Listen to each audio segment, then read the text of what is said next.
Hello, everybody, and welcome back to another episode of Talking Boxing to the Max Round 2 with Andrew the Boxing Brain. We're going to talk about a childhood hero of mine, a man who had arguably the best left hand in boxing, but his career was more disappointing than these curtains. Of course, I am talking about A-Force Audley Harrison. But before we talk about Audley, how's things, Andrew? You all good, mate? Yeah, nice intro, mate. Yeah, Audley Harrison. Hey, where do we start? No, I'm all good, mate. Yeah, all good. Happy to be on for episode 2. So I hope the listeners enjoy. I'm sure they will. He's a fascinating story, Audley Harrison. So old for Audley Harrison. So yeah, what about you, Max? All good? Yeah, all good, mate. I mean, I'm obsessed with Audley Harrison, so this should be very fun. I mean, he's just a fascinating character, isn't he? Like you say, and I mean, there was so many ups and downs, but it started off so well, didn't it? Even before the Olympics with that Commonwealth gold in Kuala Lumpur, was it 98? Yeah, I mean, more ups and downs than a honeymooner's night dress, wasn't it? Unbelievable. That's it. Unbelievable. Mate, I mean, but it started out so promising. The next Lennox Lewis, I mean, he come in and around that era. Then he's sort of off the back of, I mean, Lennox Lewis, you told me off camera, he officially retired around 2004, didn't he? You know, 6'5" or thereabouts, great reach. Very, very good natural boxer. We'll get into it, but you know, Danny Williams, that famous interview, I think, sort of summed it up.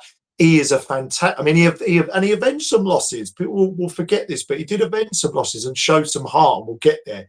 But Danny Williams famously said, "Terrific boxer, brilliant boxer, but he lacks heart," and that's what showed there tonight. And I think that kind of encapsulated the lack of throwing hands, the looking a bit scared to receive shots. And I'll always say, Max, it takes a man of guts to step in a ring.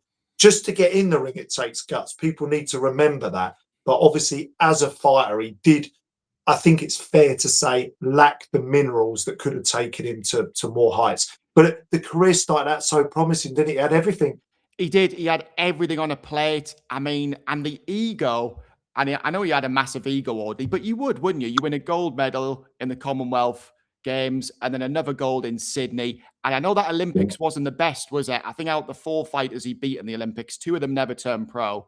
And the other 2 ended up going pro, but had like well over 10 losses each. So that just shows you that it wasn't, wasn't maybe the best, sort written of in the stars, really. though. No. Sometimes it's just written in the stars. I mean, he did have a very good amateur pedigree, as you outlined. I think he ended up with different information, but around 55-10 with 21 knockouts on his record. That's a lot of knockouts in the amateurs, isn't it? Really? Yeah, I mean, that's pretty decent. You know, he could punch a bit. Like everything was there, wasn't it? You know, A-Force. It's called the A-Force. You know, set up his own promotional team. We'll get there. By the end, he was saying amen, I think, Max.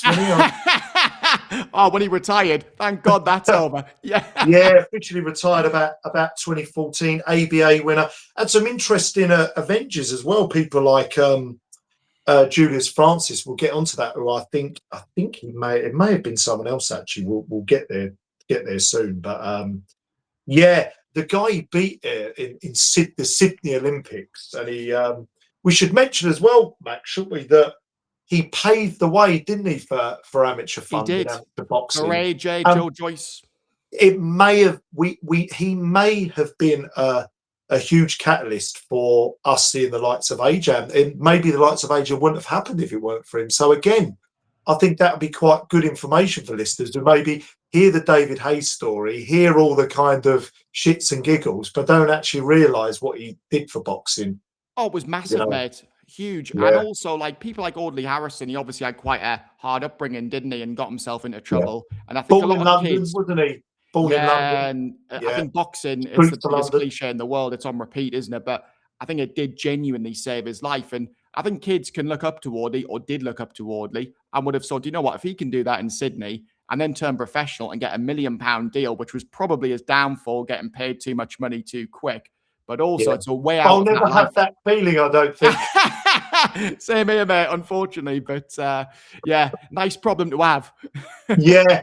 I mean, and like you say, and we may have mentioned that before, but he actually spent 3 years in prison, didn't he? I think it was robbery and assault. I think it was something like that. So look, people have troubled youths. AJ obviously had that suspended sentence. It is a little bit seems to go a little bit hand in hand. And then I think they sort of, a lot of fighters kind of turn things around. And this is where boxing can be really good, the discipline, having a really good trainer. And that's another thing we get into. I don't think Audley Harrison ever had a world-class trainer like an Never Emmanuel did. Stewart that could have really Yeah, directed his career. He could, I think he possibly could have been a world champion if he'd have had a Customato or an Emmanuel Stewart, Freddie Roach type, anyone like that.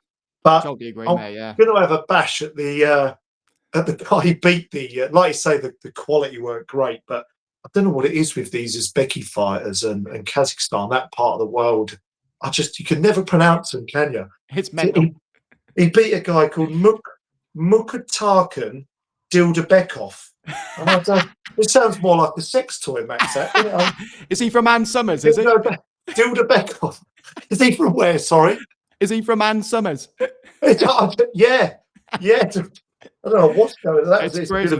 You get some very interesting names from that part. You do, but I always wonder, do you think all the Uzbeki boxing fans are looking at Audley Harrison's name on paper thinking, how the fuck do you pronounce that? Yeah. Well, do you know what? I found that from a Polish colleague of mine during my day job, that because we've got another colleague called Gary Powell. This podcast's taken a different turn, but I'm sure that our listeners will enjoy the levity. And I've got another colleague called Gary Power, and Jack Kaczynski, my Polish colleague and friend, started laughing out loud when he heard his name, because apparently power in Polish means wanker. So there we go. No, it means cock. Sorry. So again, even worse. Yeah, I think it's one of the two. Anyway, apologies for my my language, but it's not good. These things have to be said. You know? It does, mate. Yeah. Well, this is it. But no, these names are crazy. But also, I mean, the problem is with these Uzbeki fighters, they never speak English. So you never know how good they are, do you really? But it's clear to see that in that Olympics, Audley had everything on a plate, I think, didn't he? In terms of the level of opposition anywhere, but still a hell of an achievement to win gold and have the weight of a country on your shoulders. It's a lot of pressure, really, isn't it? I don't know what the odds were before, but I presume being a Commonwealth gold medalist, he would have been one of the favourites, I guess. Yes. So it was a hell of an achievement. Yeah. No, I think there would have been, especially during that period, because obviously the subsequent Olympic Games after that, obviously a lot more funding was put into sports across the board in Great Britain, obviously epitomised by London 2012, of course, where we really, so now, you know, we're a lot more competitive, I think it's fair to say, and win a lot more medals. But this was 25 years ago where, you know, winning an Olympic gold in anywhere where Britain did get loads of golds, really. Well, Leonard was fourth for Canada, didn't he? Yeah. High for Britain. Yeah. Which is people still debate now, don't they, whether where is he from, or not? Because obviously I think he grew up here, went to America, come back, I don't know. Then obviously you fought for Canada in the Olympics, but then regard yourself as a British fighter. So and I think Jamaican family as well. So yeah, bit of a mix, Lennox. And also the accent never helped, did it? No, probably not. It was a bit of what I call the Greg Rosetsky effect, if anyone knows their tennis.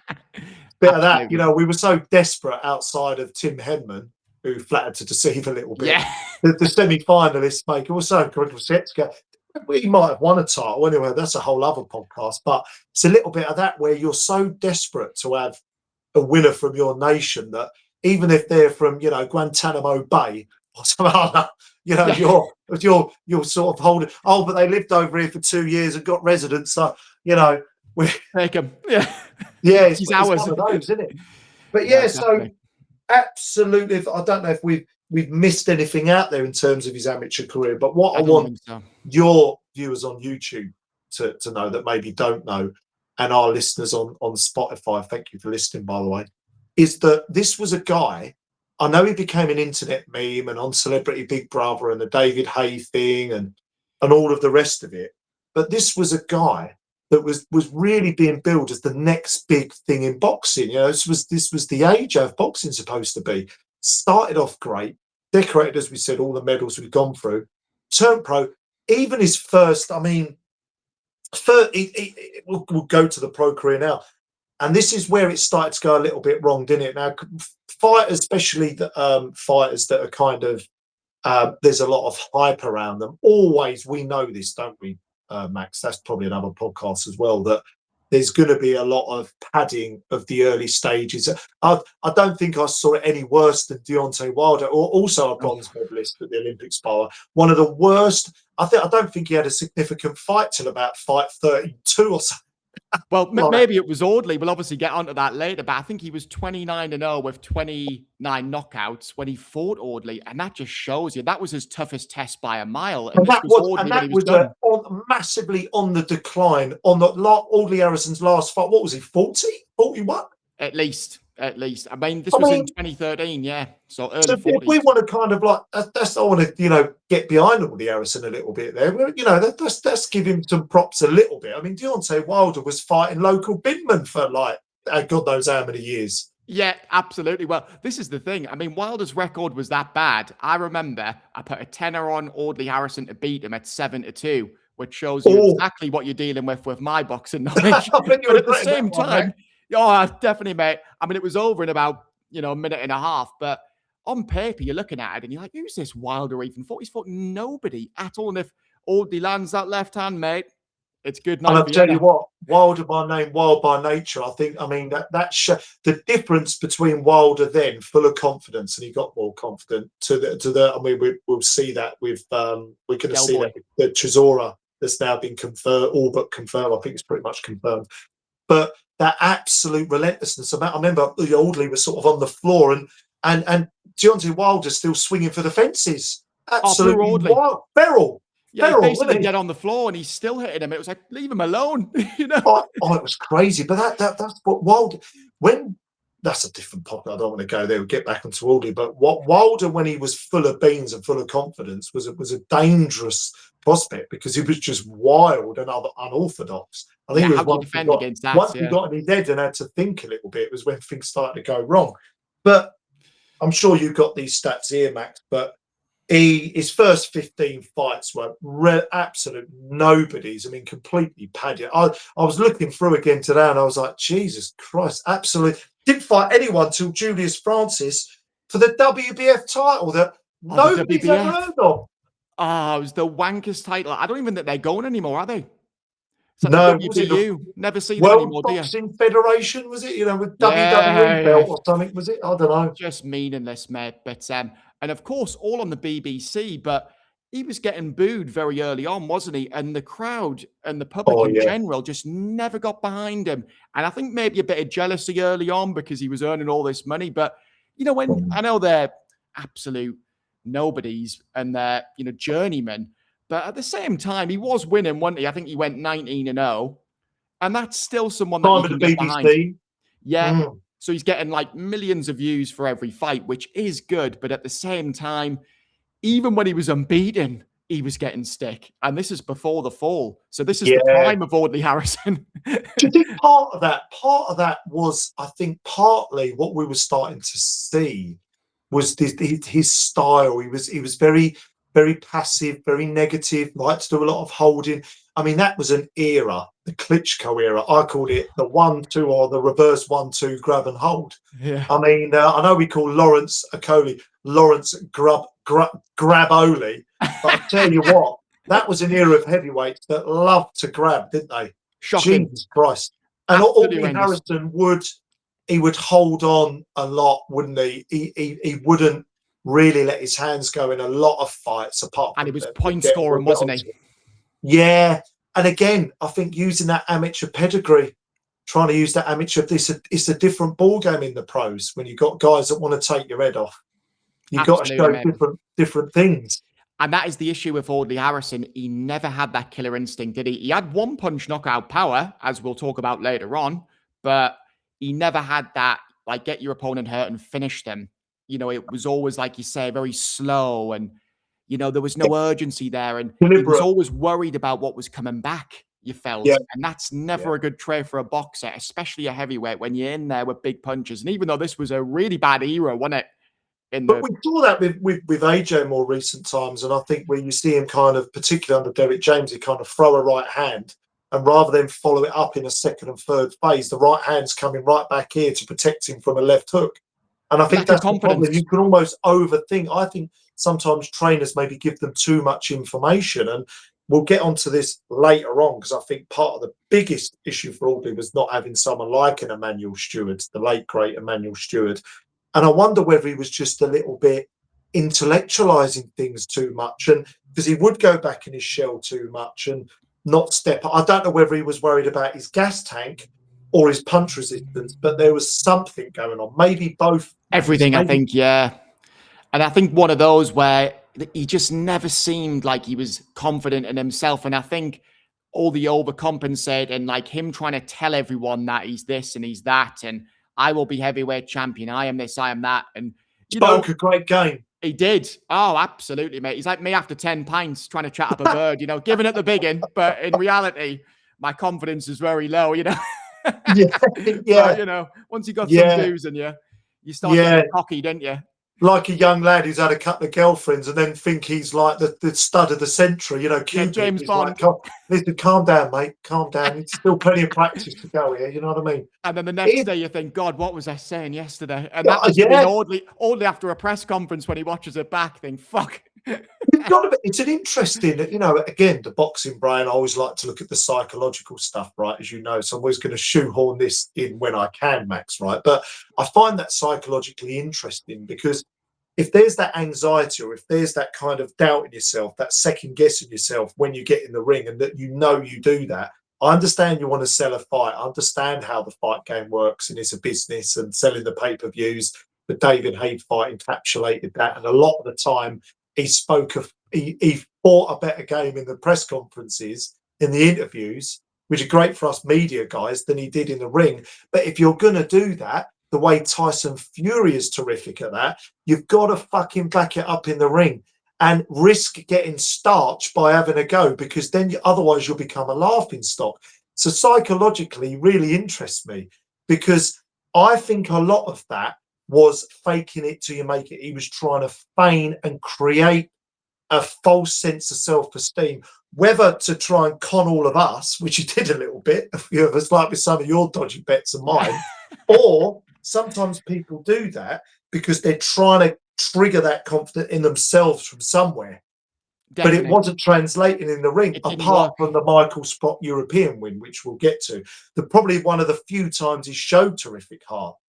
Yeah. So what do you think of that, though? Do you think he was trying to overcompensate 100%? I mean, I think it was a case of, you know, he was trying to convince himself and everyone else, and that probably put off people because they knew he was full of shit. But also, what that does to your confidence when you talk a good game and you don't deliver, and you're losing to fighters you should be beating. Like his first loss against Danny Williams, he was a huge favourite for that when he the split decision loss, and he barely threw a punch.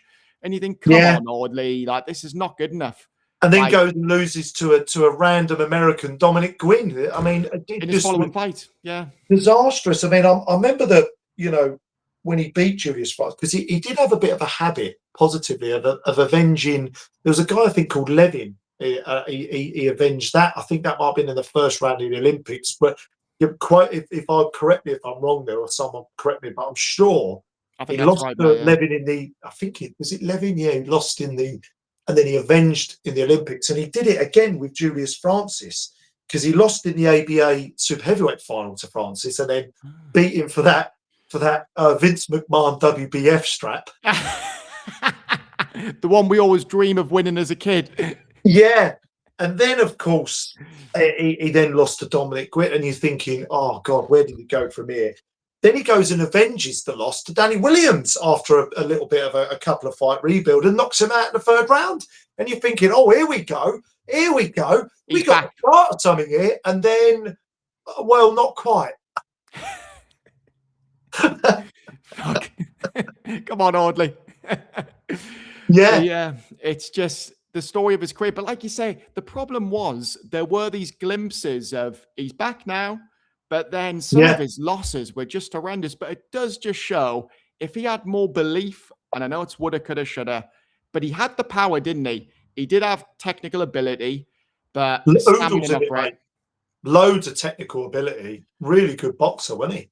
Yeah, brilliant. I mean, for me, I think he's a world-class 3-round fighter, which is why he was so good in prize fighter, because obviously in the amateurs, it's 3 rounds, isn't it? So it's perfect for Audley.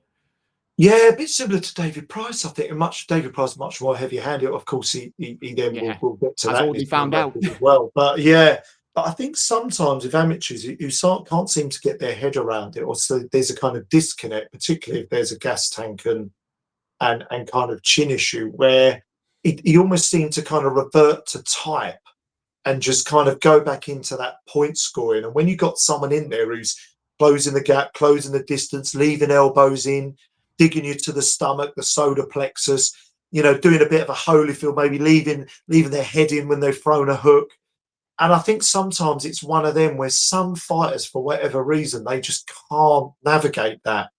And they Yeah, just can't, like agreed. someone like Yeah. Usyk, who's a wonderful boxer, but if you stick it on him, he's got the resilience and he can mix it up if you fancy having it. He's like, well, I'd rather box you, but if you fancy that, we can have a bit of that as well.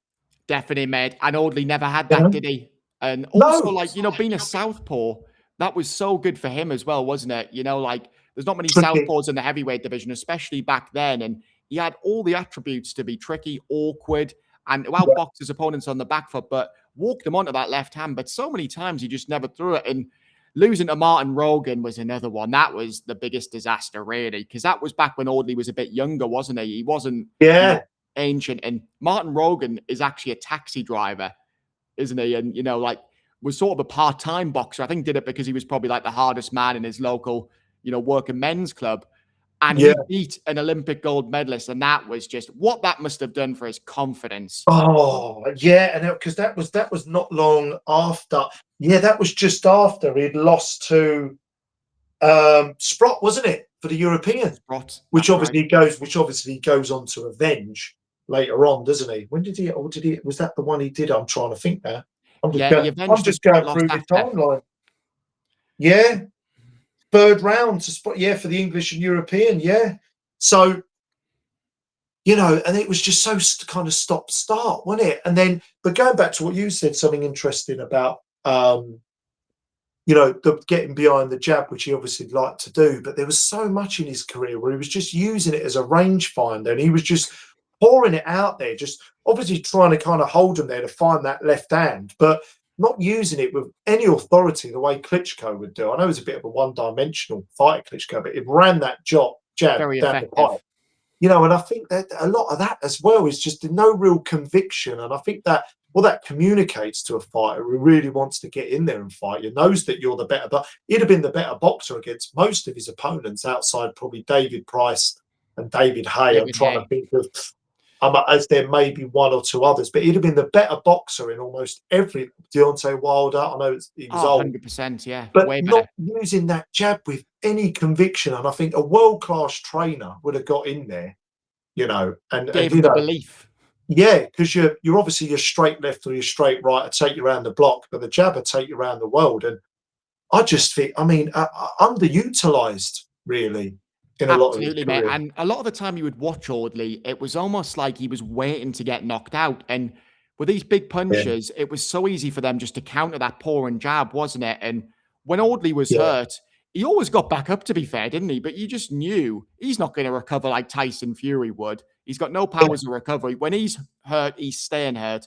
And he yeah. was about to get rendered unconscious. And it was so sad to see time and time again. But then, even then, losing on points to fighters he should never have lost on points to. It wasn't just him getting chinned all the time, was it? He was losing everywhere. Oh God! And on points when that's kind of your forte to kind of nick him rounds, which is maybe where I think there was a psychological issue. He didn't seem to know maybe when to turn it up the way a lot of elite fighters do. That last 30 seconds, like we saw recently with Josh Kelly, Nick turning it up when he needed to turn it up. So he seemed to struggle there. And you were mentioning the Martin Rogan, which is then when, and I know you've got a lot of information on this, but this is when Eddie Hearn was trying to make a bit of a name for himself and obviously taken on the boxing half a matchroom, obviously massive darts. They cover a lot of sports, but obviously Barry Hearn, the Lord and Emperor Marlon Brando of matchroom. You had a slightly podgy looking, Early snake oil 30s, Eddie Hearn. salesman. Sorry, Eddie. Yeah. Kind of, silver tongued Eddie Hearn coming in.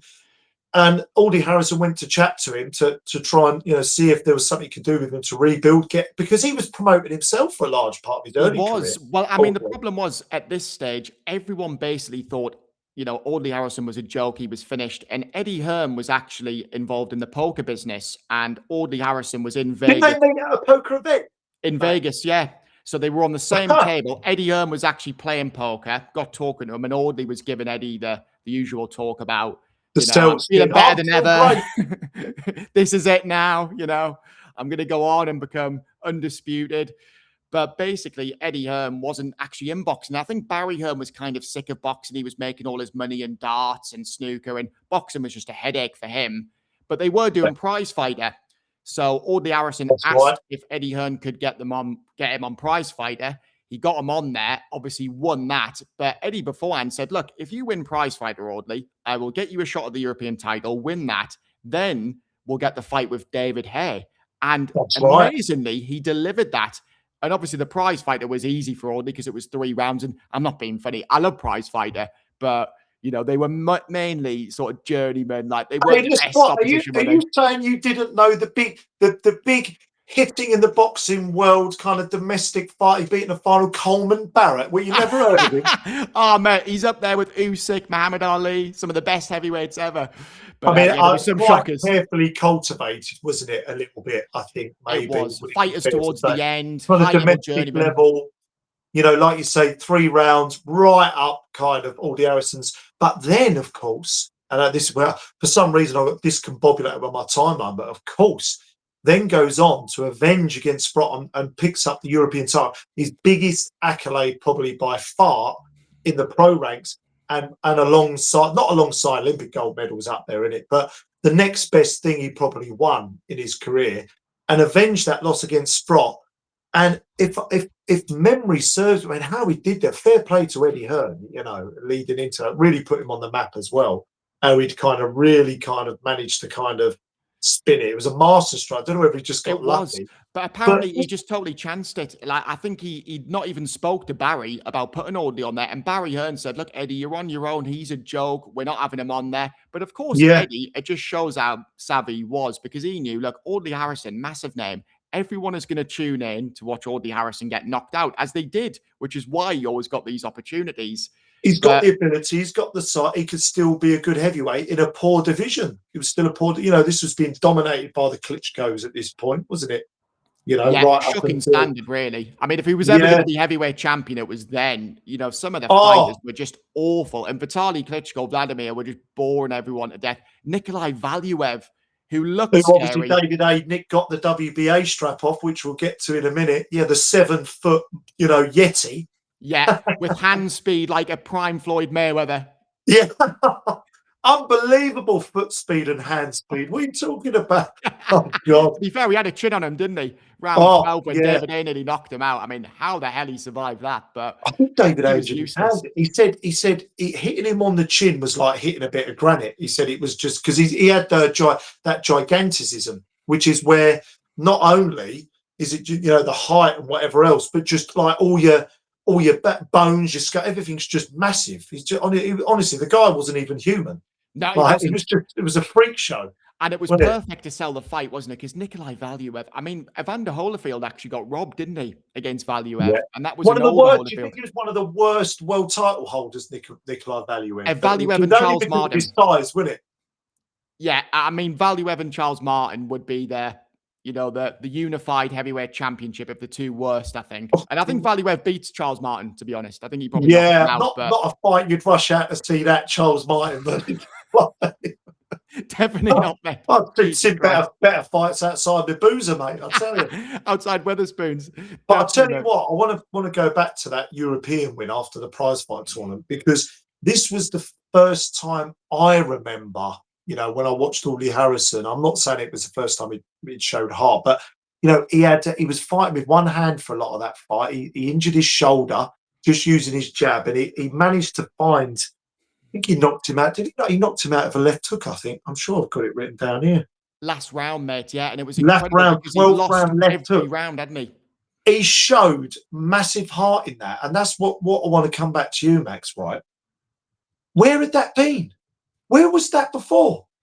This is it, mate. It's crazy. It's absolutely nuts. But maybe he knew, look, this is it. And maybe because for the first time ever, he had a promoter behind him that actually believed in him. Because really, he was self-promoting. Yes. Eddie Hearn was his guy. They loved each other. Like they were really close. And I think he thought, if I win this fight, I'm going to fight David Haye for millions. And that's exactly what happened. So maybe it was financial rather than, heart that he should have showed before because you're a fighter. Because I don't think he was ever meant to be a fighter. That's also the problem with Audley. Some people are born to fight, but I don't think Audley Harrison was. I think he was a big lump who had ability. He had a big dig on him. Yeah. He had a big mouth. But ultimately, he was probably too nice, really, to be a boxer. I think he's a really nice guy. Yeah, and I think that there's other examples in boxing we can make. AJ's, I think we have to mention, probably that's been aimed at him a little bit. Frank Bruno, I think to a more extent as well. David And I Price. think David Price, you look at them, right? AJ's 6'6". If you could make a heavyweight, built out of stone, it would be AJ. David Price, 6'7", one of the pound for pound. I'd put him up there, honestly, with Ernie Shavers, Wilder, Tyson, George Foreman, massive hitter.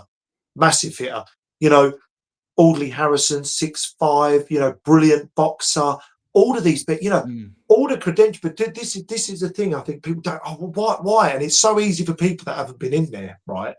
Is that there's particularly in the pro ranks, there's a difference between being a naturally skilled boxer. It clearly came quite easy to Audley, but that fighting heart, you need that 50% of it needs to be that you're willing to kind of walk through hell, like Winston Churchill said, storming the beaches of Normandy. I've gone a little bit kind of biblical and political here, but if you're going through hell, keep going. One of his famous quotes. And I think any fighter in the pro ranks will have to show that at some stage, and some just haven't got that. No, some just haven't got it. He showed a bit of that with Sprott who's no mug Sprott, but. No. That was prime Michael Sprott, you'd say, even though, he wasn't the best fighter, but he had some decent wins, didn't he? Beat Edmund Gerber in Germany, I remember. So, I mean, Sprott on his day could give anyone a fight. And of course, like you said, avenging the loss. And literally in the most rocky way ever, last round. And it is one of the most beautiful knockouts ever. And you can't help but be over the moon from you. Think this guy has been laughed at his entire life, his entire career, and some of it warranted. But some of it is just people taking the piss out of him because they're unhappy in their own life and they can't wait for everyone else to fail. And that was Audley's moment, wasn't it? It was like, wow, you've done it, Audley, European champion. And unfortunately, mate, and I love the way you've built that up. And you're thinking, yes, here we go. He's turned the corner again. I'll tell you what, he's turned more corners than Lewis Hamilton, this guy, I tell you. It's unbelievable. Unbelievable. Unbelievable how many Yes, I can. Oh my God, topsy-turvy, more ups and downs. I mean, honestly, just crazy, right? And you're thinking, right, here we go. Then we move on to the whole David Haye thing, and I don't even know where to start. So the floor is yours. This build-up was just next level, mate. Honestly, here we go again. It was incredible. I mean, I think Sky actually stopped doing live press conferences because of this, because they just went for each other, didn't they? And Audley had everyone believing. I think he was about 4-1 to win the fight, but David Haye was obviously coming up from cruiserweight. He was world champion. Not a massive heavyweight, not a naturally big heavyweight, fast, explosive, but not the natural heavyweight. No, 100%. And Audley, he was on a good run of form then, winning prize fighter, winning the European belt. Everyone's thinking, God, is this actually it? And of course, Eddie Hearn, who was everywhere by this point, and he was banging the drum. He was convinced, like, Audley Harrison is winning this. He was training up in Big Bear, so he was taking it seriously. And, he looked so confident. To interject, Max, before you carry on, was Big Bear's the one where there's a little bit kind of lower oxygen levels? It's where Golovkin used to train. Yeah. Which would give anyone confidence. Yeah, absolutely. Yeah, sorry, no, continue, because that's a famous. I think by all accounts, that was like the most serious he ever took boxing. And I think, he was giving everyone belief. And really, like, in the build-up, like, you go back and watch him, like, he's bigger than David Haye. That Michael Sprott knockout was being played everywhere. And I think by all accounts, Audley was super, super confident right up until fight night. And I think it was basically even in the changing room before they all done a prayer and Audley was talking, making everyone believe, everyone put their last penny on him. And I think it was when David Hay made his ring walk. Ain't no stopping us now. Eddie Hearn said he was so confident until he saw David Hay make that ring walk, and he looked at Audley in the ring, and Audley looked like a lost lamb. And you think, fuck, I've actually got to Lamb do to this the now. slaughter. Lamb to the slaughter, Max, wasn't it? That is it, mate. Yeah. Well, I looked at the punch stats and I couldn't. I had to I did like a double take, like one of them. Like 28 thrown shots and one landed. I mean, that can't even be right, surely. And that was a jab. By the way, it went on for 3 rounds as well. It wasn't exactly Hagler Hearns, was it? 3 rounds of non-stop action. I mean, the first 2 rounds, David Hay didn't do anything either, did he? But apparently David Hay had told all of his friends and family, lump on round 3. I'm going to knock him out in round 3. And lo and behold. Should we get into some... No, that's maybe not getting into some conspiracy theories. We'll leave the listeners to make their own judgment, shall we? Absolutely, that's it, mate. He's not Ivan Toney. He wouldn't do that. He wouldn't bet on one of his own fights, I'm saying nothing. Not that way inclined. Yeah, nothing suspect going on there. Audley definitely didn't back David Hay either. David Hay's family all of a sudden their bank accounts become a little bit more inflated. Yeah, nothing to see here. But just Audley Harrison you might as well have got a heavy bag in there from your local gym. Just put it on, something hanging from the wall, walked it around there. It would have probably done a little bit more. It probably would have thrown more punches as well, to be fair. I mean, Jesus Christ. I mean, just walking around with a guy, having a little look, guard back in the shell, having a little look, kind of throws out the hand every now and just, where is he? How far away is he from me? I mean, my God. And it's almost like as soon as, and look, David Hay's incredibly explosive, fast, powerful, and it was almost like as soon as he just was catching one on the guard or anywhere, it was almost like, it was almost like he thought, fuck me, I don't want any part of this. It was almost like he went, I'll take me money, we'll get onto the person. Oh, don't worry, listeners. I mean, this is like a soap opera, this episode. I mean, it's all going on. It's all going on. This needs its own podcast, mate, doesn't it? It does, mate. Yeah, it should be a podcast. But what do you think? Do you think he felt the power and thought, bugger this for a game of cards? Well, Eddie Hearn seems to think that he froze. And it would make sense that he's just got in there. And when it actually got down to it, he's just thought, I can't do this. I literally can't do this. Because all he said in the build-up is that I'm going to land my left hand and I'm going to knock him Spark out. But he didn't even throw that left hand. It was a jab that he landed. That was his only shot that he did land. And that's not going to knock out anyone. So I think he froze. I think he got scared. And then afterwards, Eddie Hearn said in the changing room, he went, Audley, what happened? And he said, look, I think Audley was just a bit bewildered, really. And Eddie said to Audley, look, you've just got to go on that press conference and you've just got to say you froze. And Audley went to the press conference and he said the ref stopped the fight too early. Oh, God, I remember. Audley, what are you doing? It's hardly Frochgrove's won. That fight was done. He got battered. I hate it when fighters do that because I've got to a stage now of decades of watching boxing where as soon as fighters come out and start complaining about the stoppage too early, it's like that is your opportunity to show the ref something, what they're looking for. They're lifting your gloves up, they're lifting your arms up, getting you to walk forward, whatever the ref's trying to do. I mean, all right, if it was Howard Foster, he'd have probably jumped in. He'd have probably pulled it off before they got in the ring, old Howard Foster, mate. I mean, Jesus Christ. Definitely, mate. He's a real early finisher, Howard Foster. I hope he don't do that with his missus. But anyway, I'm going off tangent. Yeah. But my God, I mean, when fighters do it, really frustrates me. Dillian White did it against Moses a little bit. And I'm like, it's like you have an opportunity there to show. No, listen, look, I'm still there. I'm ready to go. And come forward and show a little bit of something. But if you're sort of backed on the ropes or looking a bit like a deer in the headlights, what you're giving the ref? You're not giving him any choice. I mean, he was done as well. He got dropped heavily, didn't he? And as always with Audley, to be fair, when he gets back up, but you're just like, he's waiting to get knocked out here. And in the end, the ref did save him. But I mean, after that, I think Eddie Hearn thought he was done in boxing. But ironically, that was the making of Eddie Hearn. It was the making of him, but he said it stressed him out so much he nearly quit. Yeah, because it was obviously a massive pay-per-view event, and Eddie said he was going down his local calf, and everyone was saying, "Fucking 15 quid I paid for that, Eddie. Like, what was all that about?" And like Eddie was, "Oh god." And I think Eddie just thought, "I don't need this." But then on Monday morning, he had calls from Darren Barker, Carl Froch saying, "If you can do that job with Audley Harrison, what can you do with me?" So for Eddie Hearn, looking back, I mean, that night was horrendous because of the way he spoke, but Yeah. also, Eddie done a job for Audley that no other promoter could have done. And that just shows how good Eddie Hearn is, But really, listen, because Audley Harrison should never have fought for a world title, really. spot on you are there, Max, because before Frank Warren, who was kind of, he was kind of, starting to kind of, he wasn't doing as much, was he? And then made a real resurgence the last few years. But that was really the start of a trajectory for matchroom boxing again. Obviously, massive, but Eddie Hearn turned that into a multi-billion-dollar business as well. Blew everyone They've out the done some water, really yeah. great things.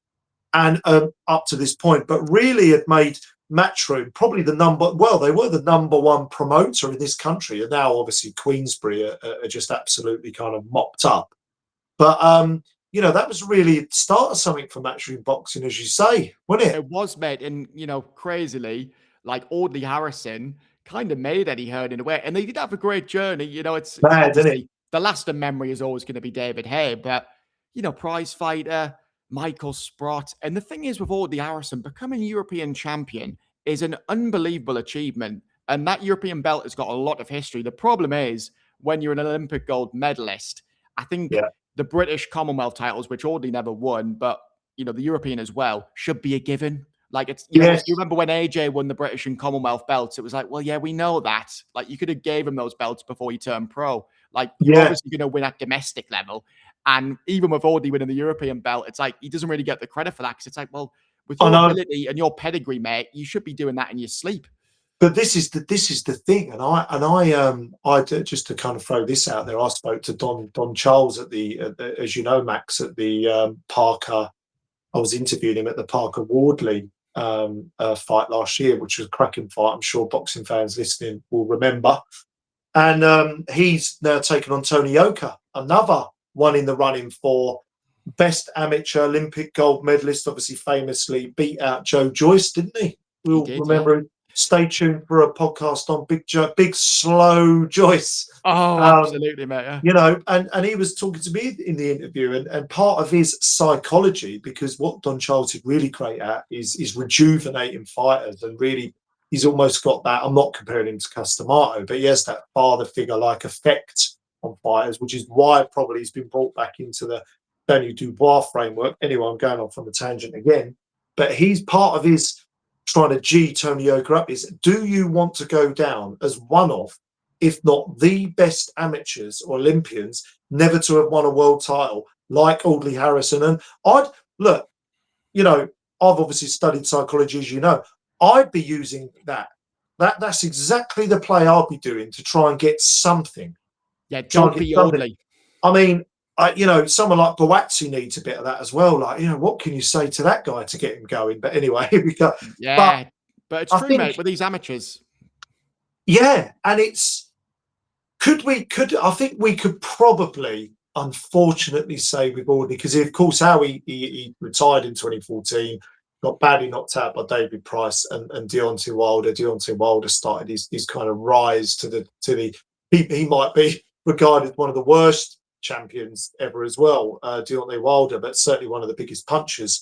But do you think looking back on his career, his boxing career anyway, it would be fair to say he's the best amateur and best amateur Olympian that went on to be one of the worst pros? Do you think that's I think so. I think you've got a few avenues. I think Luke Campbell is in that bracket, but Luke was Gavin, so close. Frankie Yeah, Gavin? Frankie Gavin. I mean, Frankie Gavin, all of the amateurs speak about like this guy was the guy, but just not dedicated enough, was he? Again, that's Mm. another pod in it. But it was more like he was always overweight. But I think for Audley, the fact that it was all on a play for him, he had all of the money, so he had all of the best training if he wanted it. He had the BBC deal, he had all the attributes, and he was fighting in an era where it's like, okay, Audley, if you're ever going to be anything, it's this era. It was the worst era in heavyweight history.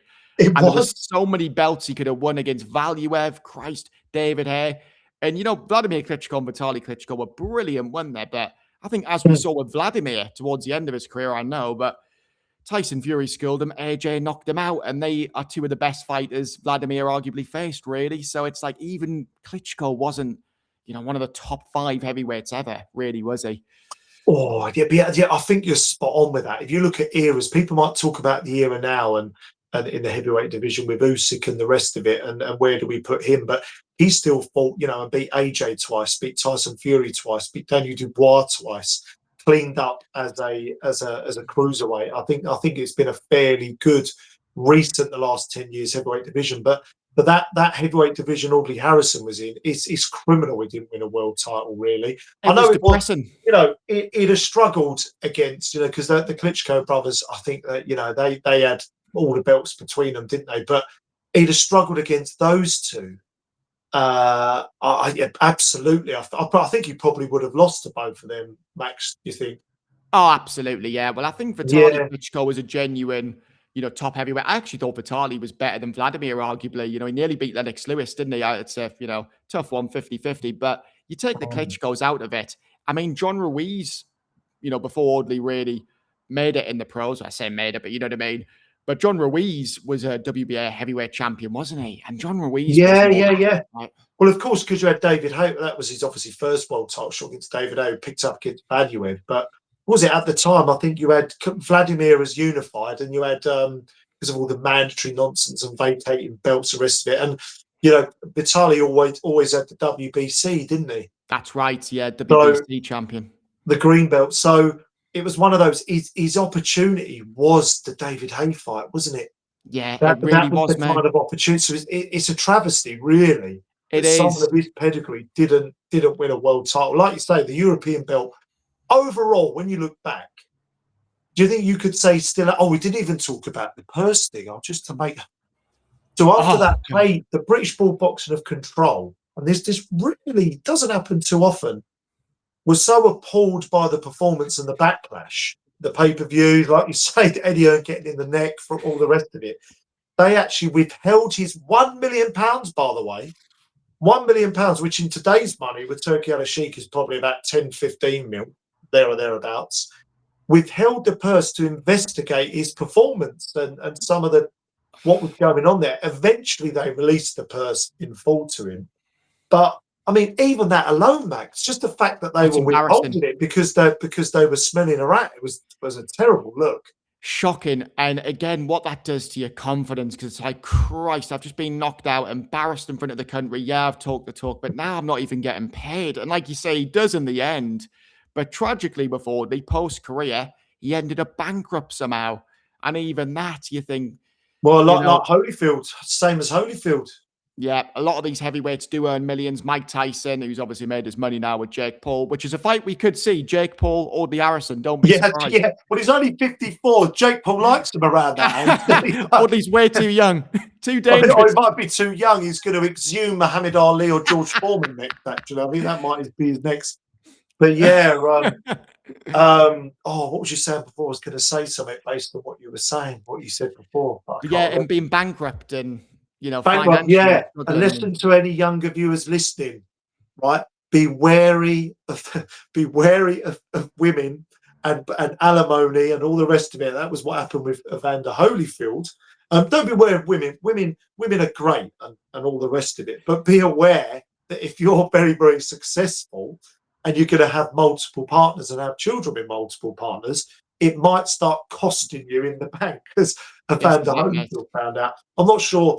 Do you know how Audley Harrison I ended up? think he had a lot of failed business ventures, and also Yeah, tragically, he yeah. suffers a lot with traumatic brain injuries now, which is no surprise when you see the way he was knocked out. We're Bless going to him. do a pod on that at some point. Loads of research in it, but mental health concussions in boxing, we're starting to see a lot of that. Yeah, it's got to be spoke about because apparently Audley now has like violent mood swings, and I'm sure a Yeah, lot of it is probably him looking back at his career and struggling with his mental health anyway. But there's obviously, it severe wouldn't help. damage to his brain, and Yeah, that's so sad. And that's probably not going to help when you're trying to manage money, and also you've got all these leeches around you.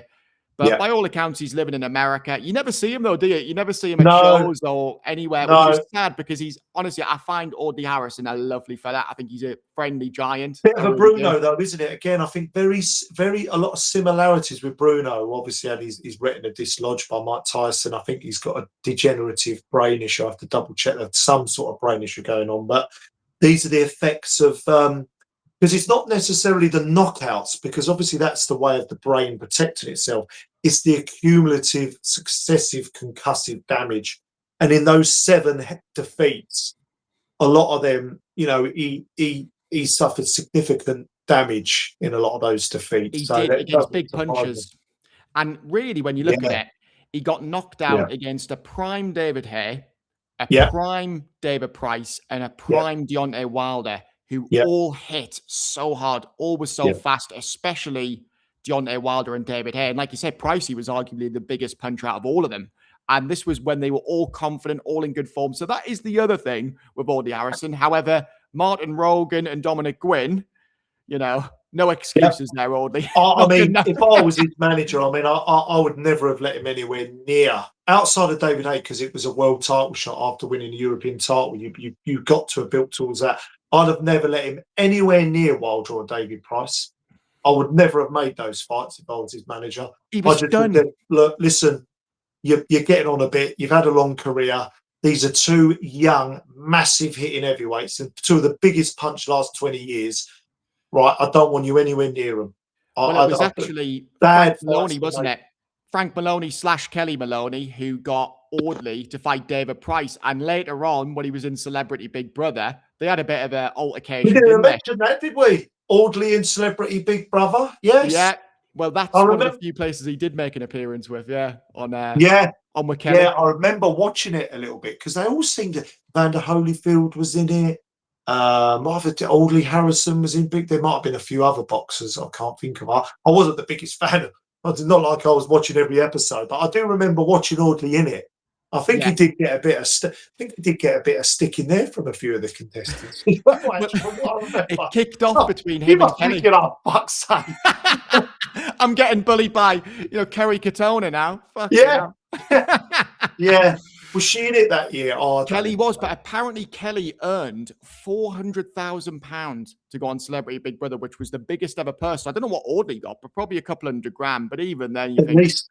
how humiliating, going in there to earn money. But I guess how does he earn his money now? We don't know because we never see him. But maybe he's No. got assets and he's bankrupt, but he's still living in a big mansion in California. I don't know, but it's a Yeah. sad story, mate, but also a story where he did give us a lot of memories. I'll always look back at him fondly, to be honest, but I know most people see him as a joke, really, don't they? Yeah, I agree with you, mate. I think as we kind of round this up, and I wish him really well. I hope he's able to, we're going to investigate that because we're going to do a pod on the mental health, CTE, all of that, around all of that.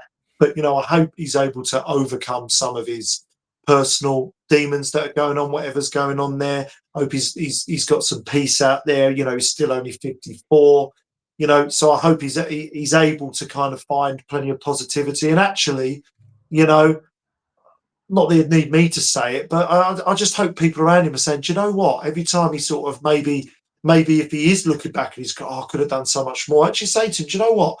You had a good career. You paved the way for people like Anthony Joshua coming through for amateur funding. You're an Olympic gold medalist. You won a European title. You entertained. I know you did get a lot of stick, but actually you had a career a lot of people would have dreamed of. And give yourself a bit of credit, mate. And I hope he's got that sort of support around him because he deserves it. He's not a bad man. He's not a nasty man by any stretch. And, do you know what? He got in the ring. All right, I'm going to say he gave it a go. There were clearly fights he wasn't giving it a go. I don't think I could sit here with a straight face and say that. Yeah, we're on your side, Audley. Yeah, but he tried to make a successful professional career out He of dared to be himself. great, didn't he? And he fell a fair bit short, yes, but actually, most people don't make it in life in their respective fields. And he got pretty far. I think it's He fair to did. say.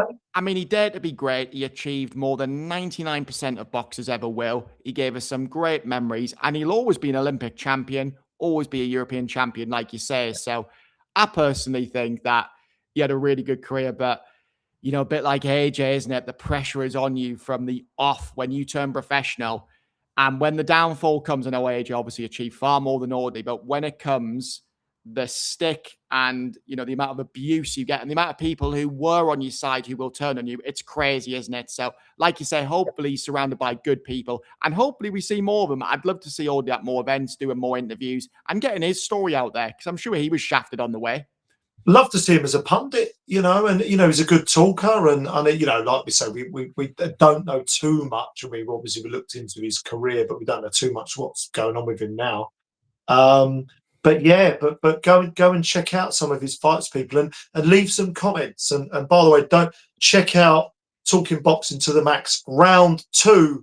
I've got an Instagram up. I'm going freelance now. Andrew the Boxing Brain on Instagram. I'll be letting people know about my media business I'm setting up down the line. But check that out. Give us a follow, and subscribe to Max's channel. And send the Spotify out to everybody that might even be vaguely interested. Absolutely, Your mate. grandmum, even if she doesn't like it, we're charming fellows, so they might want to listen to us on a dog walk around their local pub with lovely curtains behind me. What more do you want? With lovely. Look at these curtains. Look, unbelievable.